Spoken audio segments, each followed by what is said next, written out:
それではここでお待たせしました、バングラデシュから来てくださいました、ナズムル・バリさんをご紹介いたします。ナズムル・バリさんは、Cdd センター for Disability in Development っていうんですけれども、開発における障害センターということで、何してるところかって言いますと、開発の中に障害出てくる研修とかですね、啓発活動とか、そういう教材の開発とか、そんなことをやってらっしゃるそのセンターの所長さんをしてらっしゃいます。31ページに詳しいプロフィールが載っていますので、後ほど詳しくご覧になってください。バリさんは Cdd での活動以外にも国際的にもコンサルタントとして、世界を飛び回っていらっしゃいます。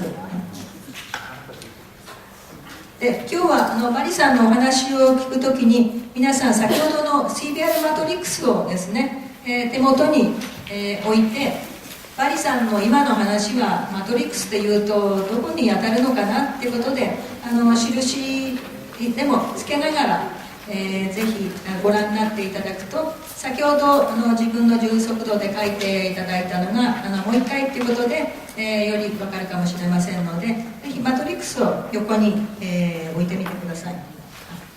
ですね、お配りした資料の中の先ほど自分の人生の充足度の次めくっていただきますと、右上の方にバリさんのお話からで書いたものがあります。先ほどと同じ CBR マトリックス表でバリさんのお話からって書いたものがありますので、それを開けてみながらお話を、聞いてみてください。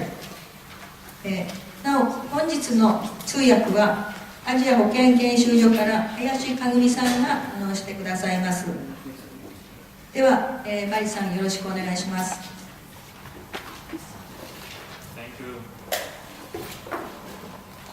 Thank you very much.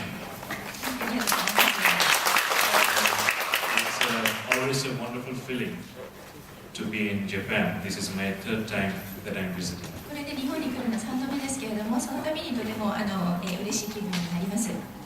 You know, each time that I come, I'm surprised at the development that Japan is in. そのたびに日本が随分発展している、進んでいるというのを驚きます。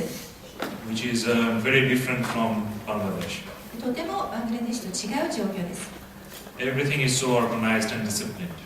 とても何もかもがきちっとしていて、組織立っていて、そして皆さんがとても正しく振る舞われる。And you can travel so fast from one place to another. それから一箇所から次のところに行くのにすごく早く行けますし。Like yesterday, I was in Honda City, and I was in the morning by train, then I came back by car. 昨日は半田市を訪れましたけれども、行きは電車で、帰りは車で、戻ってきました。And I just took a nap, and we traveled about 100 odd kilometers. ちょっと昼寝をしている間に、ちょっとうたた寝している間に100キロくらい行っちゃいますし。And in the roads of Dhaka, that's the capital of Bangladesh, if you are traveling 2-3 kilometers, you take a nap, and when you wake up, you're still in the same place. ダッカですと道も悪いですし、混んでますし、例えば3キロぐらい行く間に寝ててもまだ3キロしか進んでないというような状況です。There's so much of traffic, so much of people. とても車もたくさんありますし、混んでますし、人々もいっぱいいます。So I'd like to start with the presentation, and before that, I'd like to thank the previous presenters. 今からお話をしたいと思いますけれども、他の方たち、さっきからリードしてくださっている方に感謝を述べたいと思います。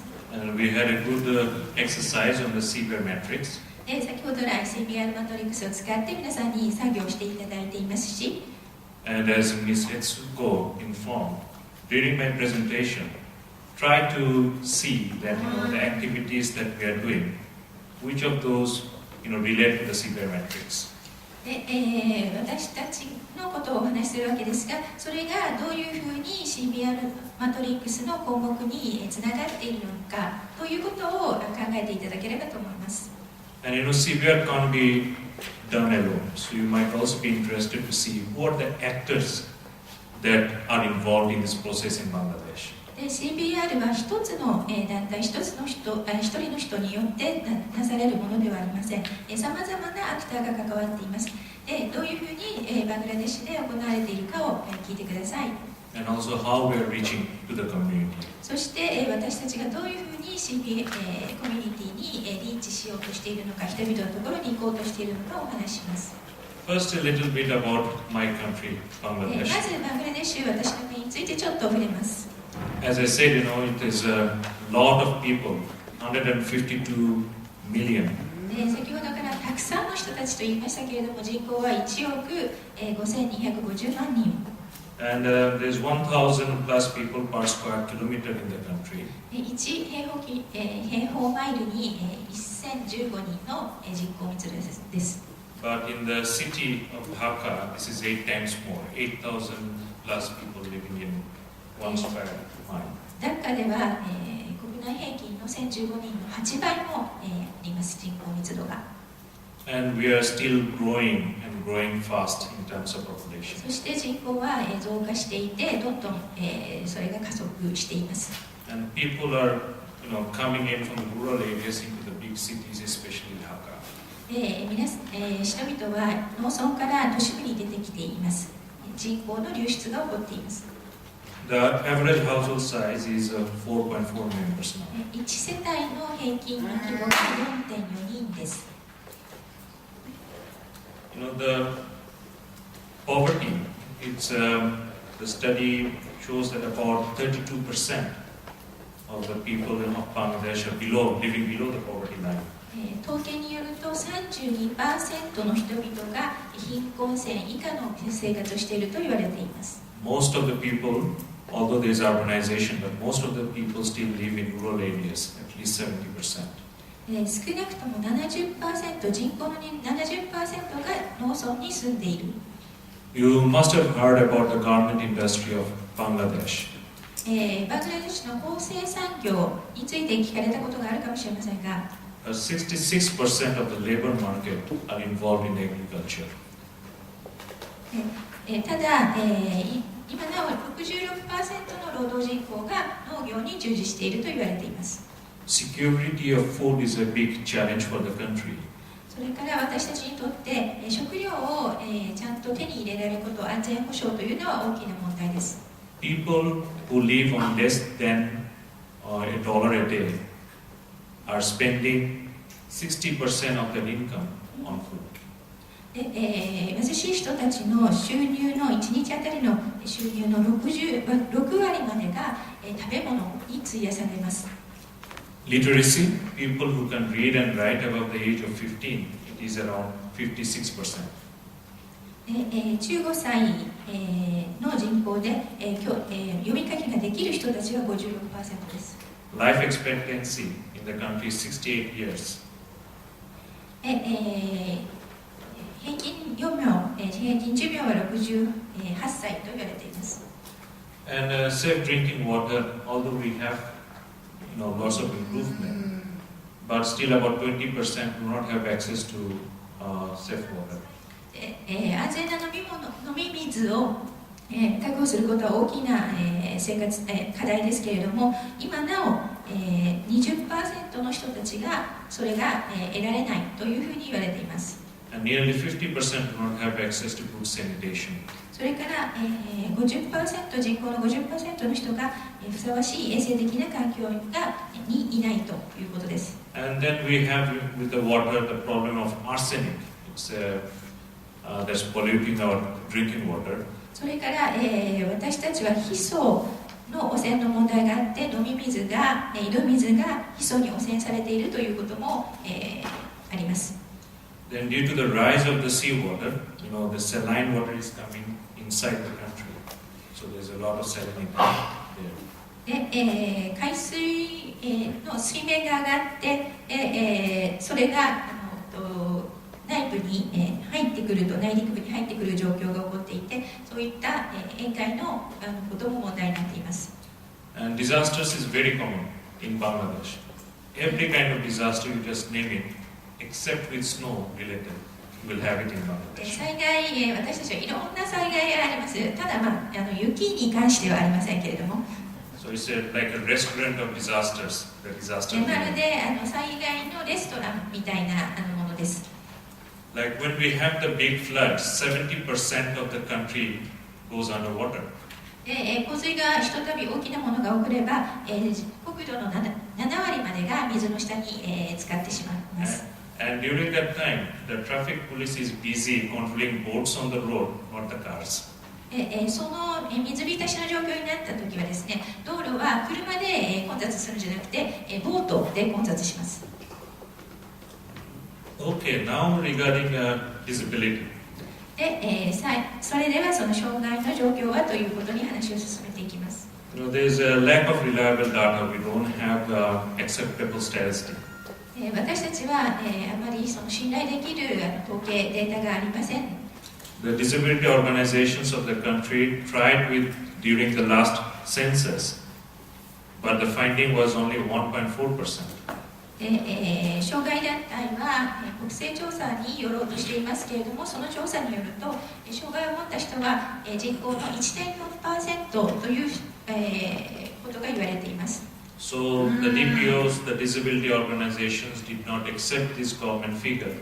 They said there it has been wrongly done or there was errors in this process. この人口の 1.4% が国勢調査から上がってきた数字ですけれども、障害者団体はこんなに低いはずはないというふうに、申し立てています。There was a study done in 2005 by the NGO sector, which found that 5.6% of the population have 2005年に disability. は NGO が調べた調査がありまして、それによると 5.6% というふうに言われています。So there you can see the different groups and their respective prevalence. 障害の領域による内訳を示していますけれども、So the physical is the highest at 27.8%. 身体障害が一番数、No, sorry, visual is the highest at 32.2%. 視覚障害が一番多くて 32.2%、内訳ですね、32.2%。Followed by physical, それから2番目に身体障害 27.8%。 But at the same time, we NGOs need to consider all other statistics as well. For example, the World Disability Report talks about 15%. The World Disability Report, it says that 15% of the population of people with disabilities is not here. ただ私たちはもっと広く、他の統計に当たる必要もあります。他の、統計では人口の 15% が、15% までが障害を持っている人だということを出しているところもあります。Now I'd like to take you through into other areas of the disability in Bangladesh. 障害分野の現状について他のことも述べたいと思います。First, about the policy and legal framework. 最初は、政策と、法的な枠組みです。Bangladesh is one of the very first few countries to have signed and ratified the UN CRPD, including the optional protocol. バングラデシュは、障害者権利条約に、批准した一番最初の国の一つです。We are in a process of having a disability rights law based on this UN convention. 私たちはそれに基づいて、バングラデシュでの障害者のための権利、の法律を作りました。It is been approved by the cabinet, but not yet placed in the parliament, so we don't know about its future. 内閣では、通ってそれを、国会に、提出する段取りを取っていますけれども、まだ国会での承認が得られていません。Since 1995, we have a disability policy. 1995年に、バングラデシュでは障害者支援の、制度、政策ができました。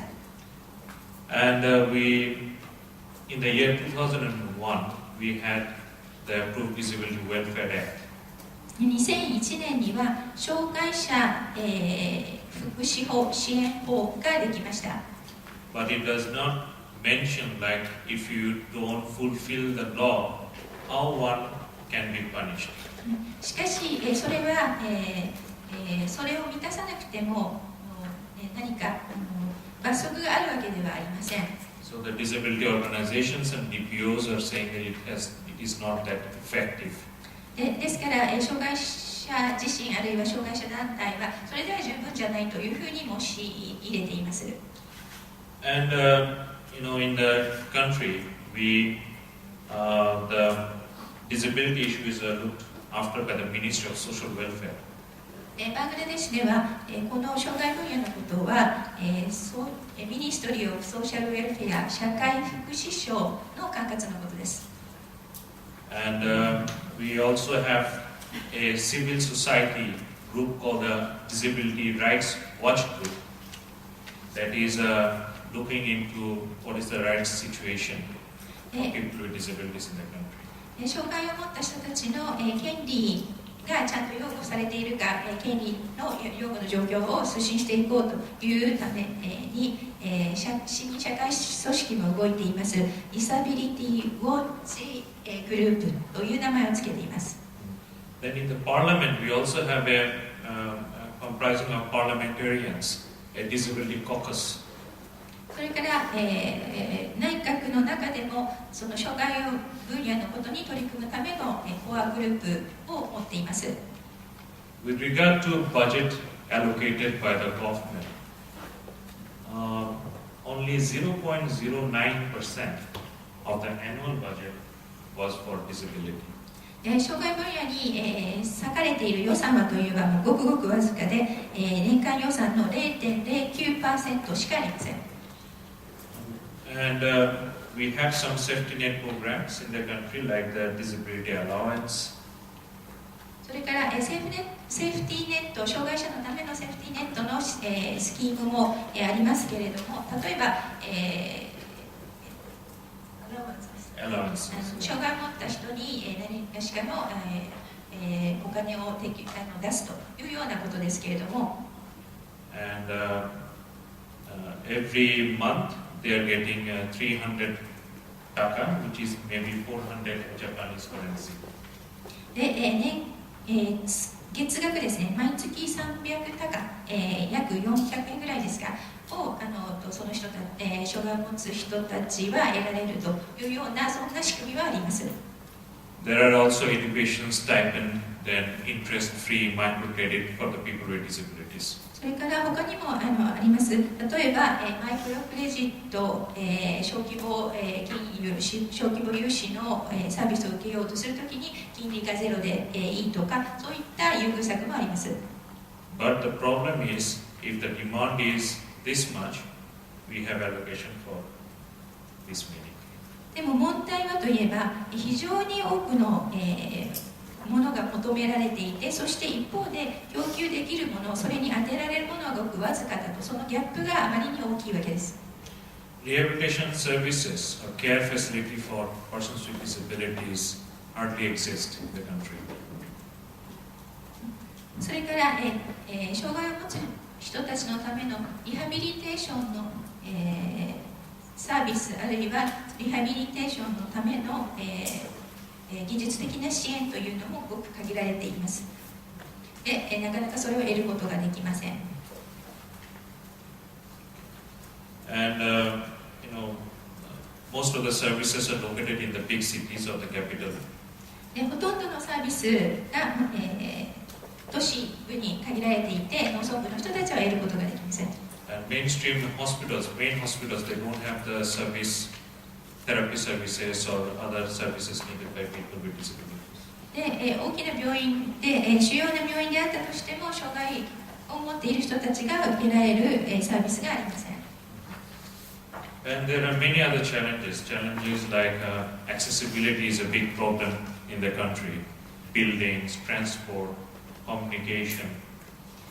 それからさまざまなものへのアクセサビリティ、手に入れることができないアクセサビリティがない手に入れることができない状況です。例えばどこかの建物に入るための利便性が悪いですとか、交通手段がその人たち、障害を持っている人たちのために便宜が図られていないとか、あるいはコミュニケーションの手段ですが手に入らない、あるいは使うことができない、そういった状況にあります。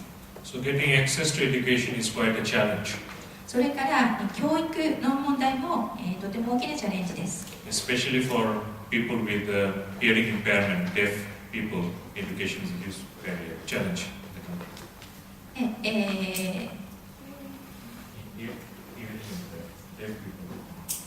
それから教育視覚障害の子どもたち、あるいはごめんなさい、聴覚障害の子どもたちがどういうふうに教育を得られるようにするかというのは大きな問題です。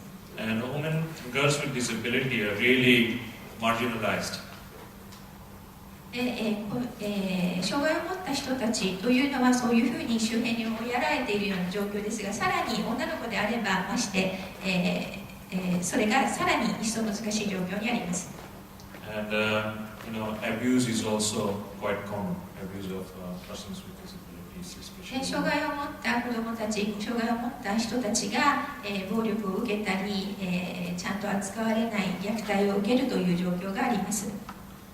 So, although it might seem there's a lot of negative things in Bangladesh, but let me tell you there's also a lot of positive things going on in the field of disability. とてもネガティブなことばっかりをお話しましたけれども、でも前向きなことをポジティブなこともいろんなことがありますのでお話していきたいと思います。Let's start by taking a look into my organization. でまずは CDD についてお話ししていきます。We were established in 1996 in the country. 私たちは96年に設立されました。And our goal, we identified, okay, we build capacity for disability inclusion. で私たちの団体の目的は、障害を持った人たちをインクルードしていくこと、インクルージョンを実現していくために、そのために能力を強化していこうというのが目的です。And 135 people are working in my organization. Among them, 9% of people with disabilities. 約30名の職員がいます。そのうち 9% は何がしかの障害を持つ人たちです。And we work with a wide range of actors, NGOs, DPOs, corporate, government. 私たちはさまざまな機関、外部の団体と連携を組んでいます。 NGO もそうですし、障害者団体もそうですし、あるいは組合もそうですし、政府、行政もそうです。And we work together on 3 areas. One is disability mainstreaming. で我々は3つの大きな分野で活動しています。1つが障害をメインストリーミング化すること、主流化すること。Then the rehabilitation services for people with disabilities. 2番目はリハビリテーションのためのサービスを提供すること、届けること。And empowerment of persons with disabilities and their families. そして3番目は障害を持った人たち、あるいは家族の人たちをエンパワーすること。Because we believe that if these 3 things combine, then we can progress towards that inclusive society, inclusive development that we are all talking about. 私たちが考えるのはこの3つのことが組み合わせられて、それらが統合的に取り組む必要がある。何を目指してかというと、インクルーシブな社会であり、インクルーシブな開発です。そのためには3つのものを組み合わせて取り組んでいかなければいけないと考えています。And we have a wide range of activities which I'm going to explain. 我々は幅広い活動をしています。それをお話しします。So, how did it all begin? どんなふうに始まったかから始めます。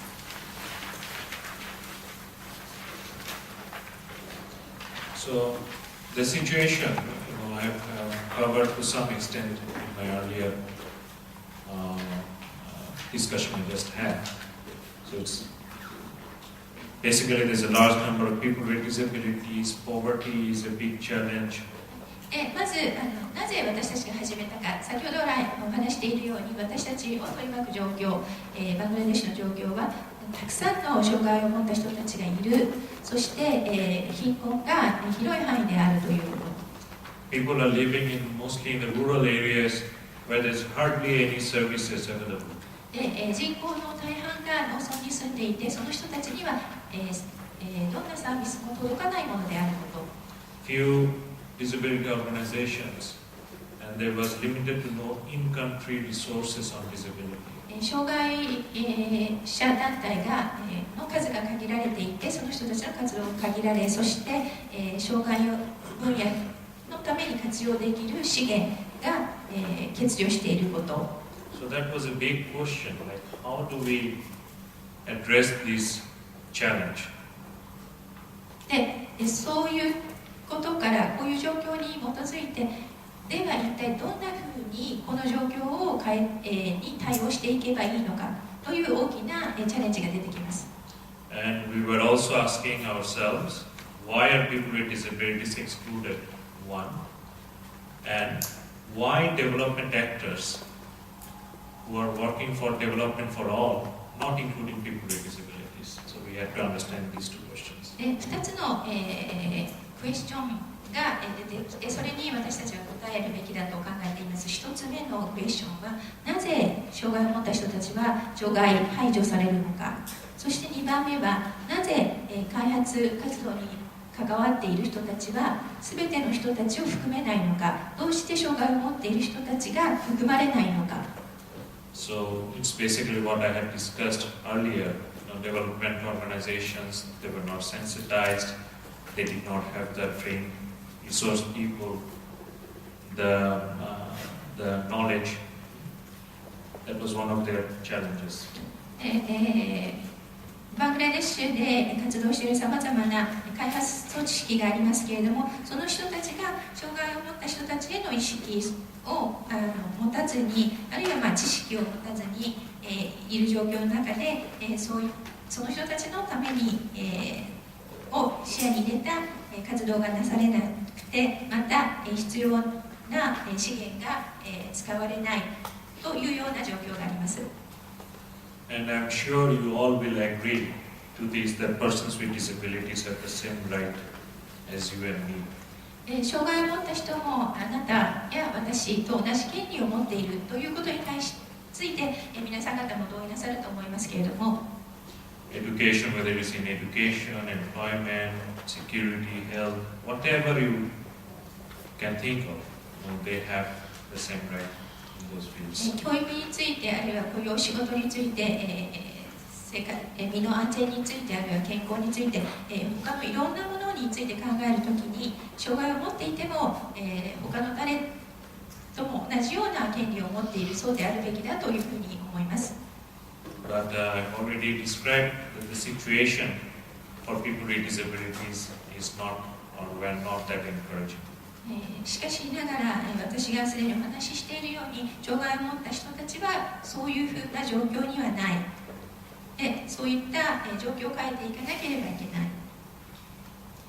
And if we try to organize whatever we have discussed, like why this exclusion is happening, we found three broad,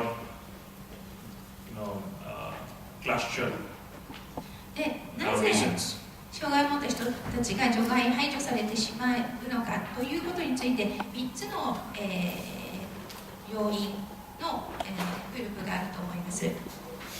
One is the lack of rehabilitation services, the assistive device therapy care. リハビリテーションのサービスの不足です。機能訓練とか治療が受けられない状況にあるとか。Then the barriers created by society. それから、社会が、壁を作ってしまうということがあります。The attitudinal barriers, how we are accepting them. その人たちを、受け入れようとしない、受け入れようとしないことがあります。the environmental barriers, the physical barriers, transport. Here in Japan, it's so accessible, but in developing countries like Bangladesh, 建物に入れないとか先ほども、申し上げましたけれども、物理的に、建物がそうなってない、あるいは道路がそういうふうになっていない、そういった、環境面でのアクセサビリティが悪いということが挙げられますし、then institutional and policy can also be a barrier. それから、法的な枠組み、制度、それから政策が、障害を持った人たちにとってバリアになっている場合もあります。I can give one example. I read it in one of the documents. There is a school was approached, and the school was asked, "Do you enroll everyone in your school?" And the school said, "Yes, we include everyone in your school." 学校のことを考えると、子どもたちが学校に行くということを考えると、学校の人たちは、もちろん私たちは誰でも、どんな子どもでも受け入れますよと言いますけれども、And there was but in the policy they include everyone who can come to the school independently while walking to the school. It's in the policy that we include everyone if they can come to the school independently by walking. So. でも、それを、もう少し見てみると、誰にとっても、学校に行くことができると、学校は受け入れるというふうに言っていますけれども、でも、実際は、その一人一人の子どもが、自分で、学校に行くことができる場合に限られるわけです。And also with microcredit, sometimes the policy might not be too encouraging for the inclusion of people with disabilities. 例えばこのことをマイクロクレジットの場合を、小規模融資のことを考えると、それも、障害を持っていても、その、サービスが受けられますよというふうにありますけれども、And the third area for the exclusion. Yeah.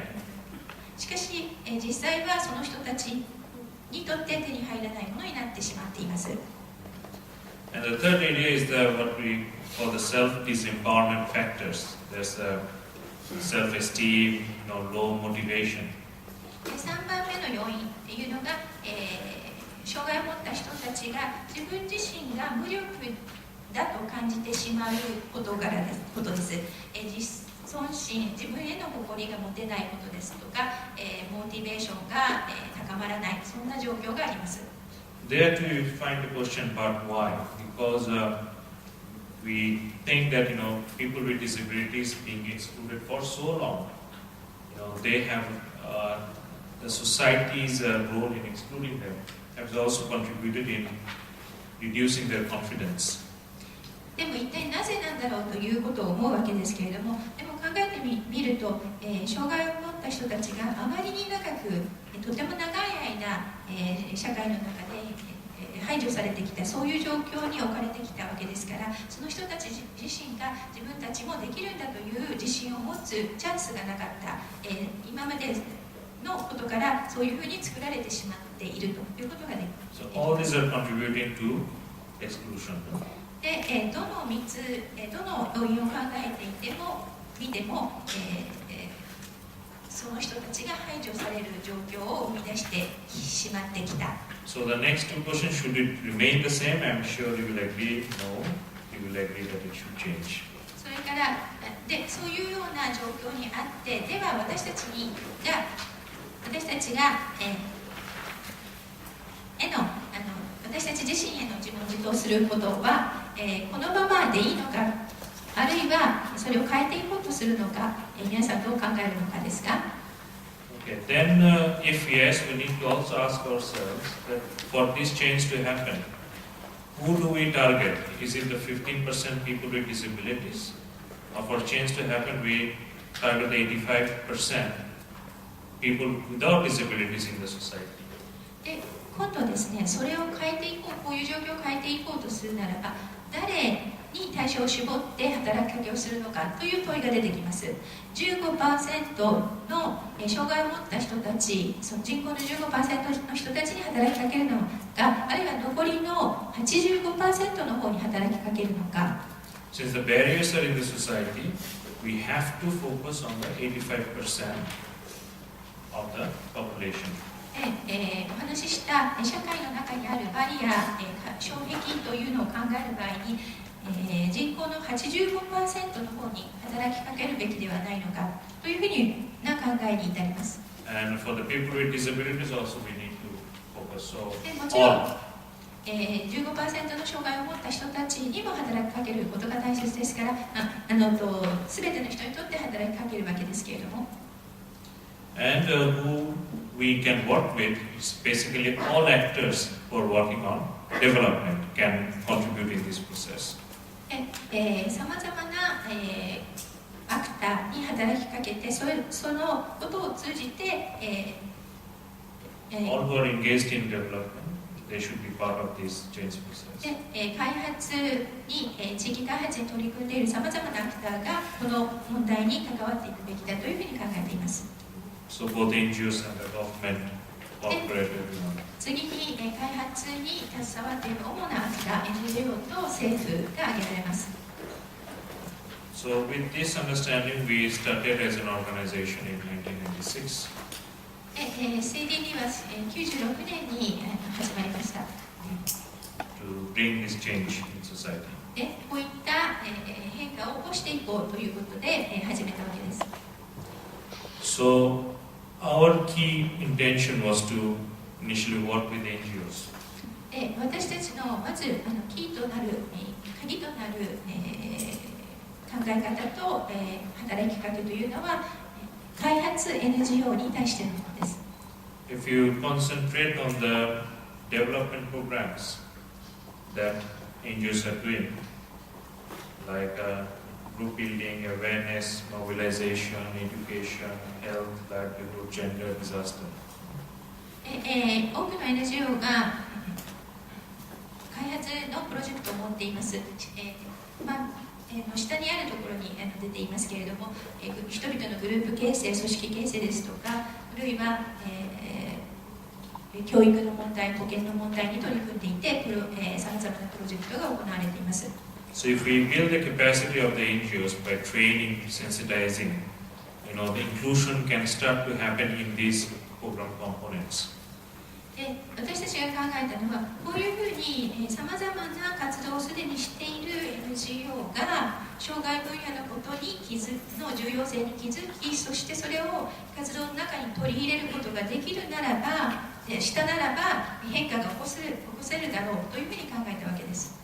And most of the NGOs in the country operate and function in this way.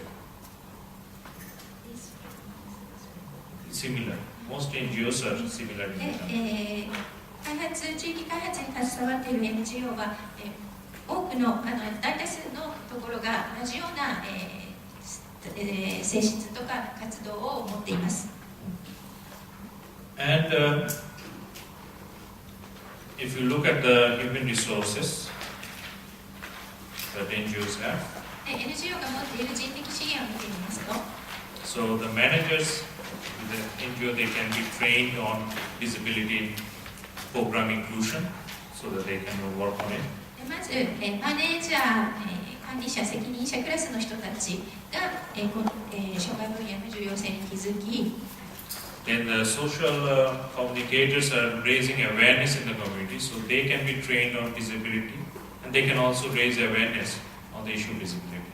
そして、左側にありますように、社会への発信者とありますが、ソーシャルコミュニケーターの人たちが、社会に対して、人々に対してその重要性を話し、あるいは、訓練をしていく。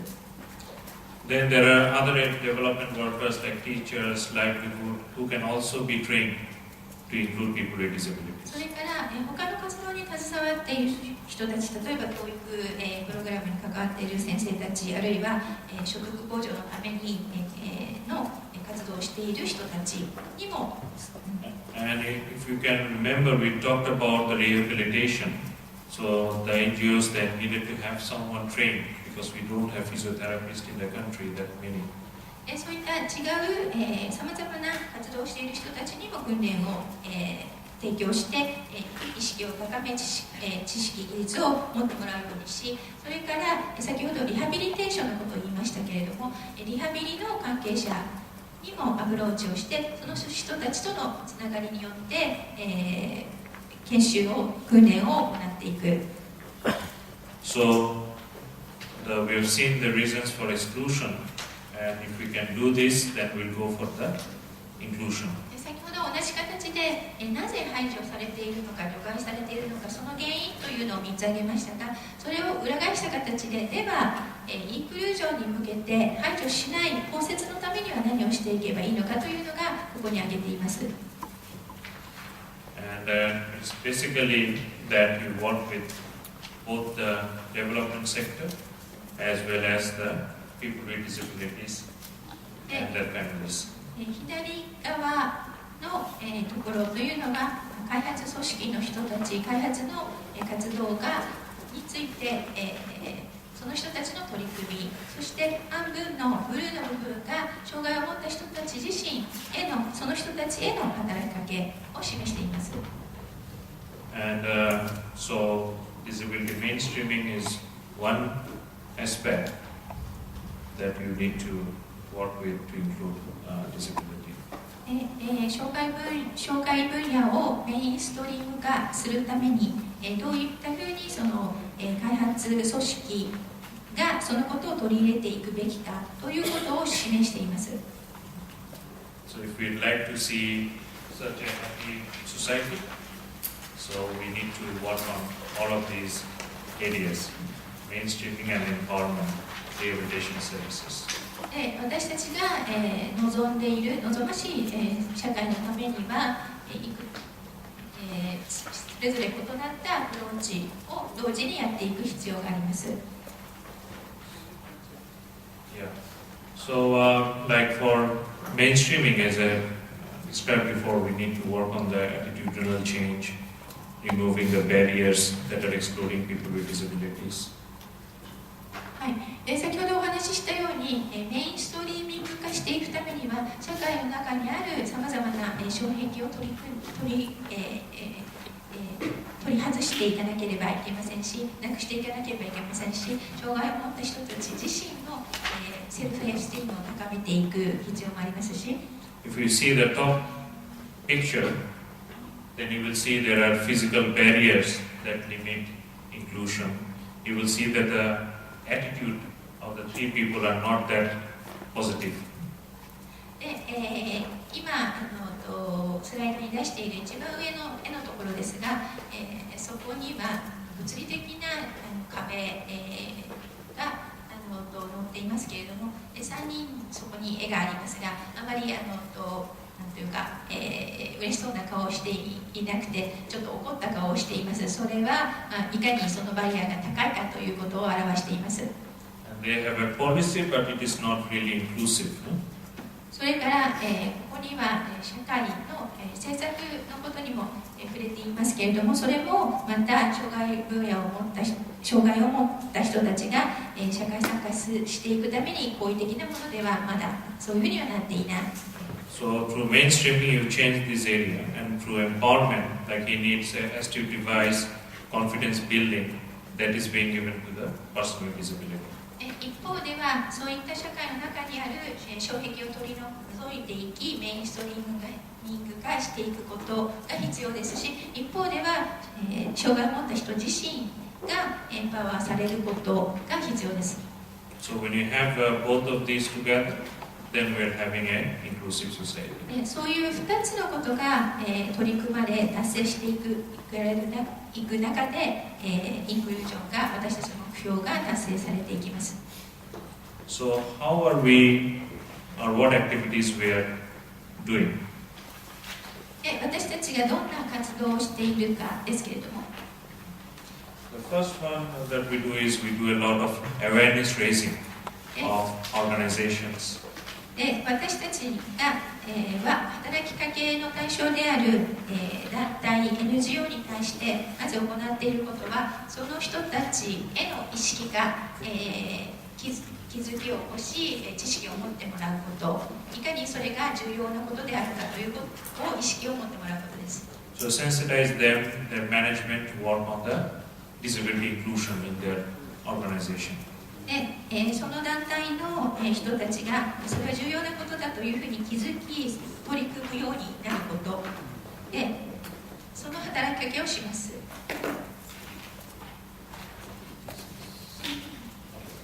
So, since many NGOs are interested, we as an organization cannot provide support to all. So we screen and identify a few and then enter into partnership. 私たちのところに多くの団体が、研修を受けたいと連携を求めてきます。でそれに、全部答えることはできませんので、ある一定の基準に従ってそれを審査します。そして、ここの団体と連携していこうというところを定めるわけです。So, our major program component is training of NGO people and government people. 私たちの、主要な活動の一つが、活動要素の一つが、訓練、研修です。NGO への人たち、あるいは行政の人たちへ行います。And they are coming from the community level, so that after the training they can go back to their own communities and provide services and support to the people with disabilities and their families. で、ここではですね、実際にどこかの地域に入って活動している NGO の人、あるいは行政の関係者を招きますので、訓練の後、彼らが自分の地域に入っていって、そして直接サービスの提供者となります。Our training courses cover on prevention of disability, on providing therapy, then assistive device, education, livelihood, disaster, gender, a wide range of training programs on disability. 教育、訓練の中身は非常に多岐にわたっています。どういうふうに障害を防ぎうるか、その予防のところにもありますし、それからセラピー自身を教えます。それから補助具の使い方と補助具についても教育をしますし、あるいは障害を持った人たちを取り巻くさまざまな要因、教育について、あるいは災害について、ジェンダーについてなど多岐にわたります。A number of our facilitators are persons with disabilities themselves, and they have a very big impact on the participants. 私たちの訓練をする側の人、訓練の提供者、先生自身、障害を持った人が行う場合もあります。その場合、とても大きな影響を参加者に与えることができます。So they are trained, and we have trainers from managers to the grassroots worker, national and international training. 私たちの、研修訓練は、団体は、国際的な団体もありますし、バングラデシュ国内で活動しているローカルな団体もあります。それから団体内で、マネージャークラスの人もありますし、最前線で、やっているコミュニティワーカーの場合もあります。We also do a lot of material development to create awareness, on the issue of disability. 啓発のためのさまざまな教材も作っています。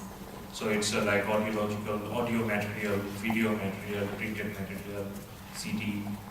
視覚、教材ですとか、ビデオも使ったり、あるいは印刷物だったりします。So then in the community, the trained workers are, raising awareness through different methods, through meetings, street theaters, role plays, discussions, etc. コミュニティ、地域においてはさまざまな方法でコミュニティワーカーが啓発活動を推進します。ロールプレイをしたり、あるいは寸劇、ストレートシアターと言われるものをしたりとか、あるいは、ディスカッションをしたりとか、いろんな方法で人々にそのことを伝え、考える場を作ります。People with disabilities are also acting as facilitators in this. ここでもまた、障害を持った人自身が、ファシリテーター、先生役になって、そういった、啓発プログラムを、推進する側になります。Then the trained rehabilitation worker, they are visiting homes of persons with disabilities and providing services. 訓練を受けた人たちは直接障害を持った人のお家に出かけていってセラピーを提供することもあります。And they are also transferring skills to the personal assistants or caregivers. 彼らがさらに、家族などのケア、介助する人への、指示、アドバイスをしたり訓練をしたりする側になります。Most of the time it is either the mother or the grandmother of the child. 大抵の場合、子供ですと、お母さんだとか、あるいはおばあさんがその役になります。In Bangladesh, there are many rivers and there are many areas which is not accessible by vehicle. バングラデシュでは、車では行けなくて、川を使って、船を使ってしか行けないというところもありますので、So we have a pilot project with the support of European Commission, and we have a rehabilitation ship that travels to different areas, stays there, and provides services to disabilities. EU の、支援を得て、リハビリテーションシップですね、こういうふうに、船を使って、各地を回ってリハビリテーションのサービスを行ったり、行ったり教育を行ったりする、そういった活動もしています。And so all kind of services, physiotherapy, occupational therapy, eye assessment, neurological test can be done in this ship. この船の中で、セラピーを行ったり、あるいは他の教育を行ったり、この中で、いろんなことがされるわけです。Then we also have mobile vans. それから、車で移動して、車の中にさまざまな設備を、取り付けて、で、巡回、活動を行っています。That travels to a partner organization and provides service in the community alongside the local government. パートナー団体、私たちのところの研修を受けた、その、相手の団体、パートナー団体と呼んでいますけれども、パートナー団体のところに、行って、そしてまたそのパートナー団体が地元の、行政と、一緒に連携して、そういった活動を行っています。We also have resource centers, but the government has now replicated our program, gradually expanding it all over the country, so we are not doing that anymore. The government is also going to do the mobile van replication. で、私たちがこういった活動を始めたわけですけれども、現在はすでに政府がこういったことを始めています。ですから私たちはもう同じことをする必要はないと思いますので、これは収束しました。We also have a national resource center on ST technology, where we are producing ST devices. 私たちは、ナショナルセンター、こういったリハビリテーションのための、機能訓練のための、道具を開発し、それを活用するためのセンターも持っています。And then different kinds of ST devices, wheelchairs, tricycle, artificial limbs, corner chairs, crutches, toilet chairs, these are all produced here. 車椅子ですとか、補助具ですとか、さまざまなものがここで作られます。We have also trained persons with disabilities, and they are also recruited by our organization in this center. 場合によっては、障害を持った人がここでふさわしい対応を受け、そしてここのスタッフになるということもあります。Then we do a lot of surgeries for cleft lip and cleft palate. それから外科の手術も、行われています。このように進行外裂のケースですけれども、So that there are 5,000 new cases every year, and we are doing surgeries for 1,200 child every year. 年間、このような障害を持った子どもが5000人生まれるというふうに言われていますが、私たちはそのうち1200人のケースを対応しています。Then we have an education program where we work with both the government education system as well as NGOs education. 教育も、提供しています。政府と連携する場合もありますし、他の NGO と連携している場合もあります。So like we're doing teachers training, then accessibility at school, teaching learning materials development, advocacy of education. 先生に対する教育、研修も行っていますし、あるいは学校の建物を入りやすいものにするということもありますし、先生たちが、障害を持つ子どもた時に対して使う教材を開発するのを手伝ったりすることもあります。So, both formal, non-formal education, primary, secondary, even at the university, we have education programs. 学校教育制度によるものもありますし、NGO によるものもありますし、インフォーマルな教育と呼ばれる、そういう場面で使われる場合もありますし、それから子どもたちの年齢あるいはレベルも初等教育から大学に至るものまでカバーしています。And we are developing a project on early childhood development. That will be from next year. 来年から始めようと思っているのは、幼児期、小さい時から介入をして正しい対応をするということを、そういったプログラムを来年始める予定でいます。Then we also do livelihood to our partner organizations, so like doing skill training for them, and access to financial resources. 生計手段、障害を持つ人たちもきちんと、生活が送れるように所得の手段を確保する、生計の手段を確保するための研修もやっています。それから、Financial resources. それから、資金、何かの、商売を始めたりとか何か必要なものを購入するための資金を貸すというような小規模な融資を手に入れられるようにするというようなことも行っています。Also, like different safety net programs, that they can have some support from there as well. それから、障害を持つ人たちがセーフティーネットとして生活保障を受け入れられるようにするということもあります。And we are also, working with the university graduates or university students who would be looking for employment to facilitate wage employment. So, building linkages with different corporate and doing advocacy on the issue.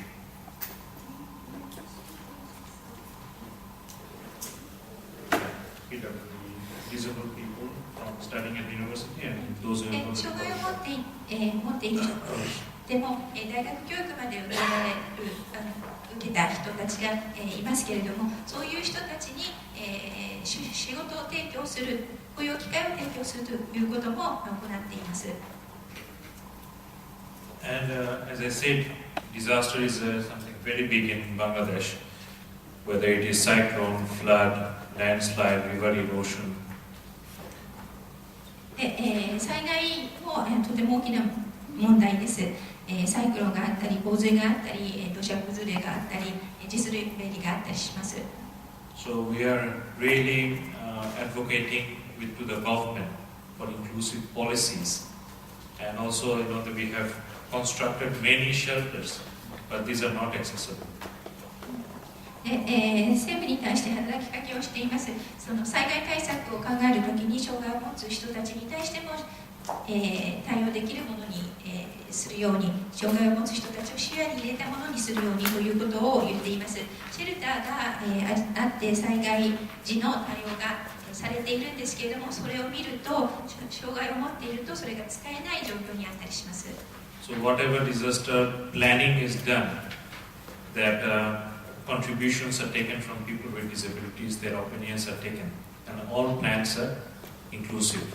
私たちが望んでいるのは、目指しているのは、開発計画あるいは、こういったその災害の時の計画を立てるときに障害を持つ人たちの声が反映されて、それが政策に取り入れられ、実際に行われることを目指しています。We're also doing a lot of international advocacy that the HFA2, IGO Framework for Action 2, will be, talking about disability inclusion. はい、それから私たちは国際的な、政策提言、アドボカシーも行っています。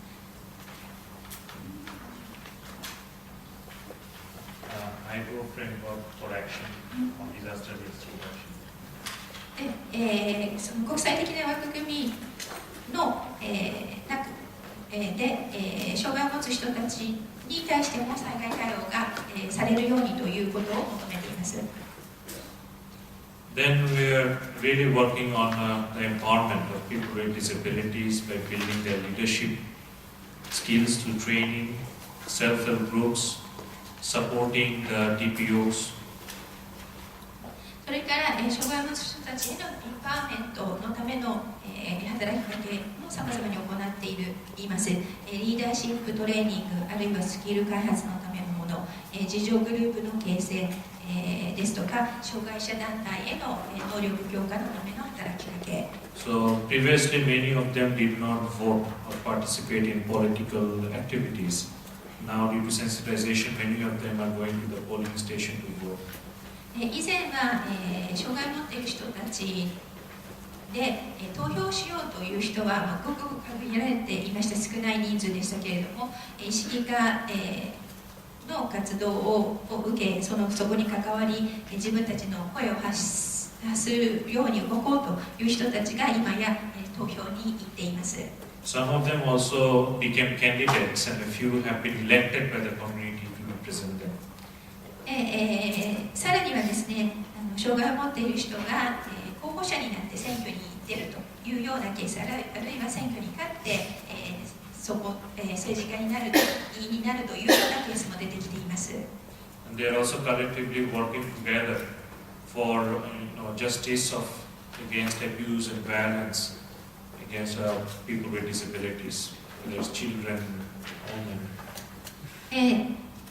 障害を持つ人たちが、集まって、子どもたち、障害を持つ、子どもたちあるいは女性への、虐待、暴力に、対抗しよう、に対抗してそれを反対を訴えていこうというような動きも見られます。Deaf blind is another challenging area. People who cannot see, cannot hear. And there was 視覚障害あるいは聴覚障害同時に持った人たちへの対応というのも大きなチャレンジです。So we are also trying to whatever is feasible to support in the country on this issue. どういうようなことであったとしても可能なものをやっていこうというふうに考えて行っています。There is no standard sign language, so there is a work in the country engaging different deaf associations, deaf clubs to develop a Bangla sign language, not standardized. バングラデシュで使われている言葉での手話というのは、統一した、標準になった手話の形がまだ出来上がっていません。いくつかの関連団体が取り組んでいますけれども、今まだ一つに、標準化されたものが出来上がってはいません。And another area was braille for the visually impaired. 視覚障害の人たちへの、展示の、サポート。So we are also supporting schools and others with braille by printing braille materials for the students. 学校に通う子どもたちが教材を展示で学べるというふうなことを実現していこうとしています。Previously, we had to import the braille slit, the black thing that you were seeing, from abroad, and it was quite expensive for us. Now we are producing it in the country and can give it at almost 1/3 the previous price. 以前はこの展示のための道具をですね、輸入していたんですけれども、とても高くてなかなか資金的に厳しいものでした。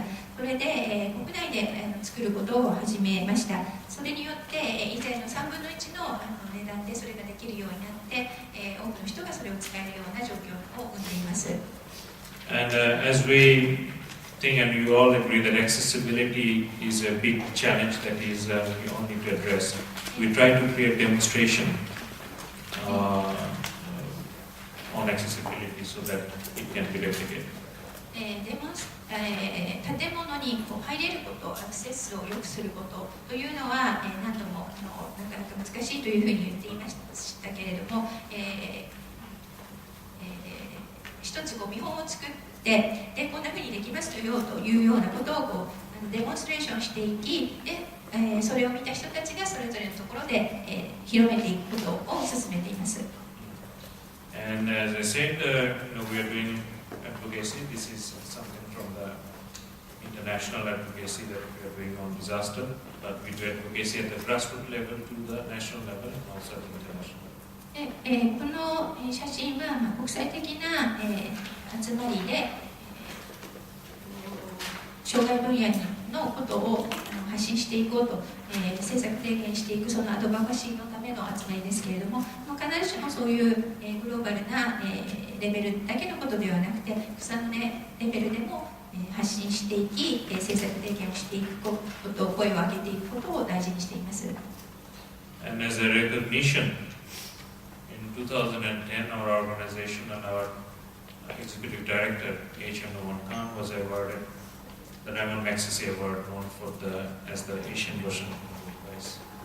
私たちのこれまでの活動がどんなふうに評価されたかというのをこれで示せると思うんですけれども、私たちの代表者ノーマン・カーン氏がこのアジア版ノーベル賞であるマグサイサイ賞を受けることができました。2010年のことです。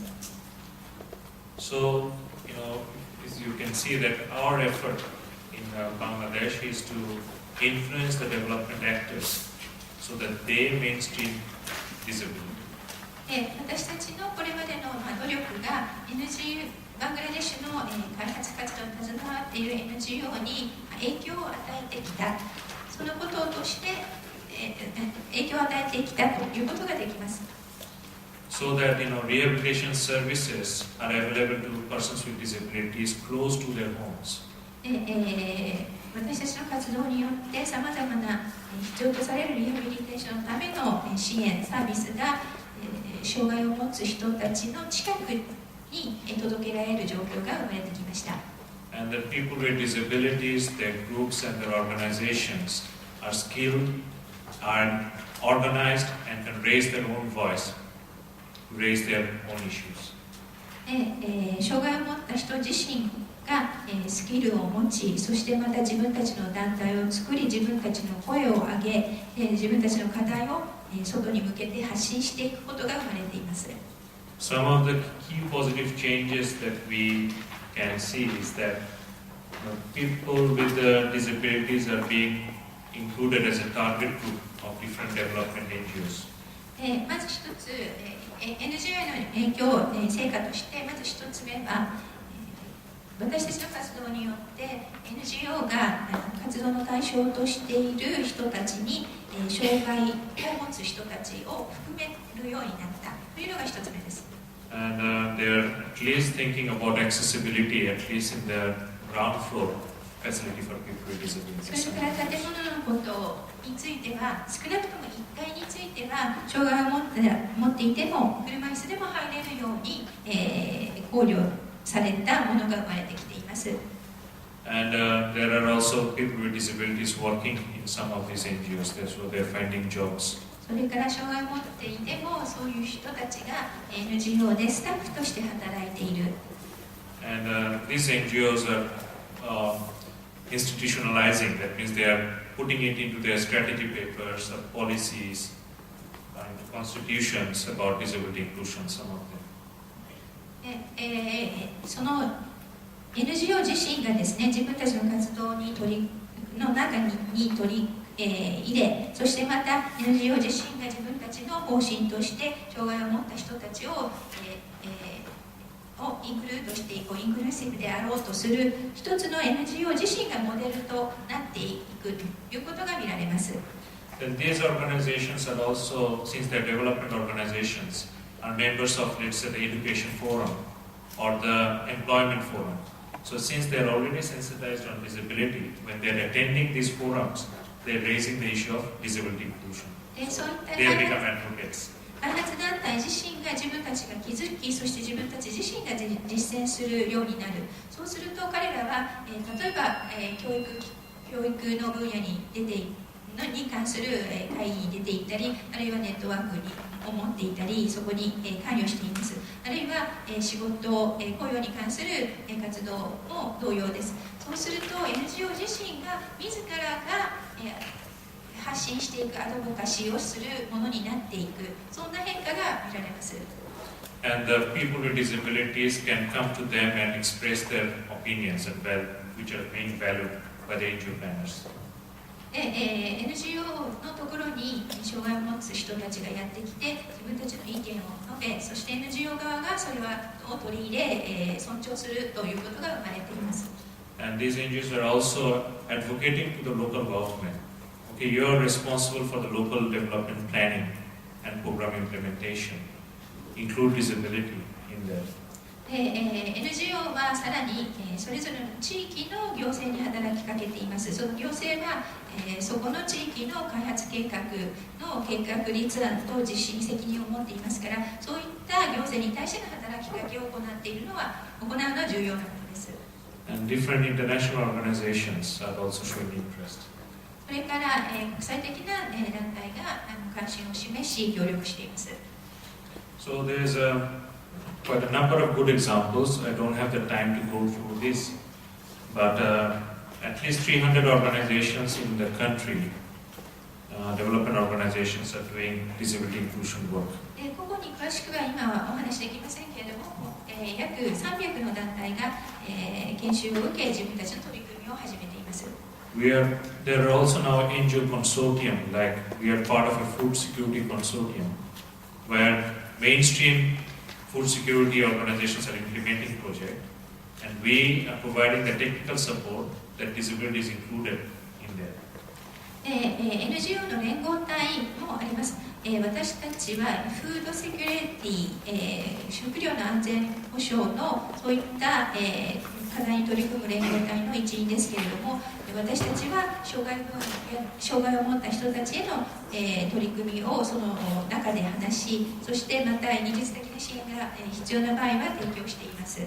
So that this consortium, they had a target group of 40,000 women, rural poor women. So when we start to work with them, they said, okay, 5,000 of these households can be from persons with disabilities. 40,000 is the total target group. And these NGOs agreed that, okay, 5,000 of those would be persons with disabilities. その連合体は4万2000グループの女性のグループに働きかけるということを行っていますけれども、そのうちの5000グループは障害を持った人たちを含むものでなければいけないというふうにその目標を立てて取り組んでいます。So the very large NGOs in the country are also getting interested, like BRAC. 大きな NGO、例えばブラックというところがありますが、そういった団体が取り組んでいますし、Local government, I've already mentioned, the different ministries are being gradually sensitized. 地方の政府、行政も変化が見られますし、またいくつかの省庁、中央政府も動きが見られます。Different NGOs like World Vision, Caritas, they are also showing interest. それからワールドビジョンだとかカリタスだとか、そういった大きな国際 NGO も変化を見せています。And there's a very good project to which we are part of, the CBR rollout, where the national government, local government, NGOs and DPOs are trying to do this project in the country. 国内に広く渡ってさまざまな団体が連携し、中央政府あるいは地方の行政、障害者団体 NGO が加わって広く CBR の取り組みが始まっています。I will quickly go through some of the key learnings. 最後に短く学んだこと、私たちの得た教訓をお話ししたいと思います。Like capacity building is very important. Then when you talk about mainstreaming, it's the total organizational change. 一つ目はキャパシティビルディング、能力形成というのは非常に大切なことです。そしてまたメインストリーミングのためにはそれぞれの組織を変えていくことが必要で、その組織を変えていくプロセスであるとも言えます。Then I think we need to be patient and not force the pace for disability inclusion. なかなか変化というのはすぐには起こりませんから、忍耐がとても大事で、ゆっくりと無理無理なく進むことが大切です。And the last point there, I think is also very important, that creating linkages and build alliances and to use available resources in this world. それからさまざまな機関と、連携を取ること、そして、結束してことに当たることというのが重要です。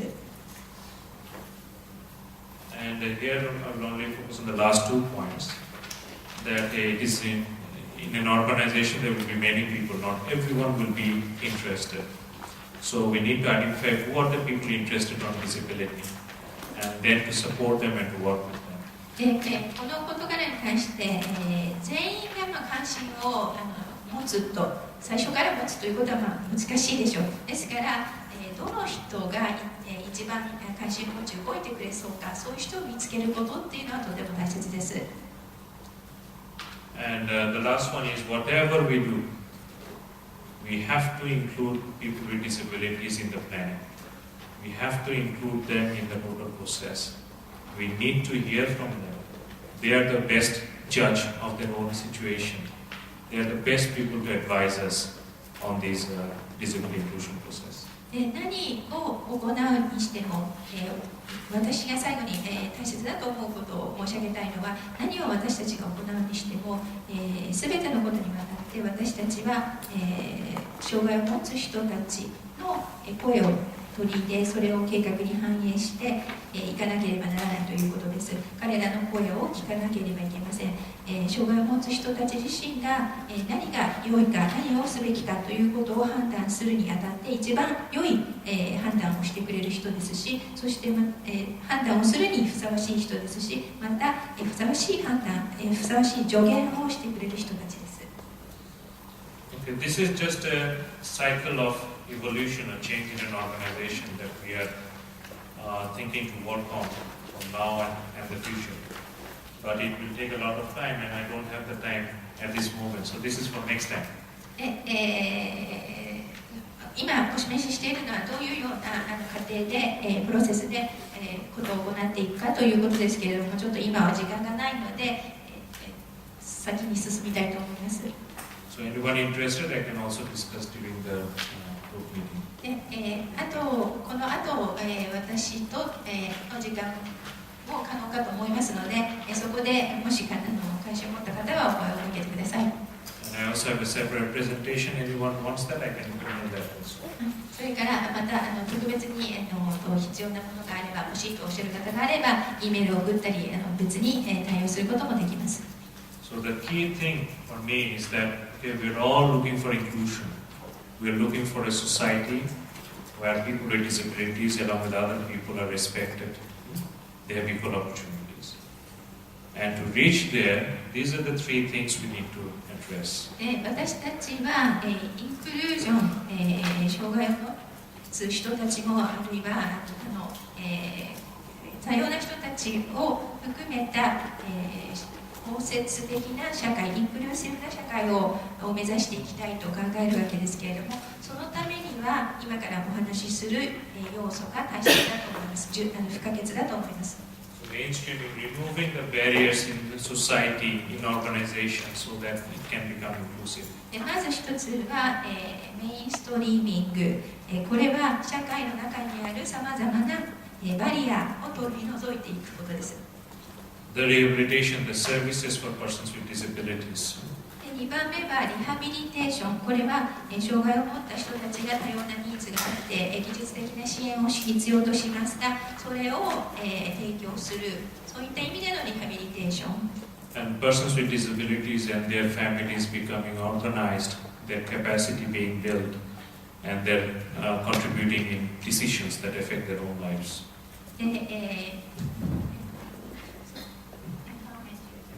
それから3つ目がエンパワーメントです。障害を持つ人たちあるいは家族の人たちが、組織化して、そしてその人たちの、能力を向上させて、で彼らに関するさまざまな事柄に対して意思決定に関して彼らが関与できるようにしていく、そういったエンパワーメントが必要です。And if you look at this message, this is what we believe in, that working together with persons with disabilities, we can create an inclusive society for all. で私たちが信じていることを最後にお話ししたいと思いますが、障害を持つ人たちと手を取り合うことによって全ての人たちのために、全ての人のためのインクルーシブな社会を作ることができるというふうに信じています。So thank you very much, and thank you for your patient hearing, and please do visit our website and our Facebook page for more information. 忍耐強く聞いていただいてありがとうございました。ぜひ私たちのホームページとウェブサイトに来ていただいて、詳しくご覧いただければと思います。And thank you for such a wonderful interpretation.